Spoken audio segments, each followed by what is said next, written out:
ఆ రిపోర్ట్ ఇచ్చిన తర్వాత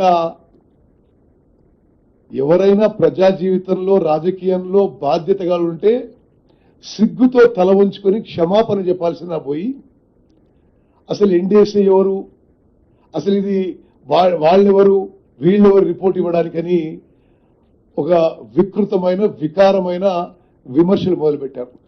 అందుకోసమే నేనేమనుకున్నానంటే సరే విషయం కూడా మొత్తం కూడా ఒకసారి మీ ద్వారా యావత్ తెలంగాణ ప్రజానీకానికి తెలవాల్సిన అవసరం ఉందని చెప్పి నేను మనం చేస్తున్నాను. ఒకటి, ఆర్థిక భారం రాష్ట్రం మీద ఇప్పటికే 1,00,000 కోట్లు వ్యయం దాటింది. ఇప్పుడున్న అంచనా మేరకు ఆ ప్రాజెక్టు పూర్తి చేయడానికి 1,50,000 కోట్లు పడుతుంది.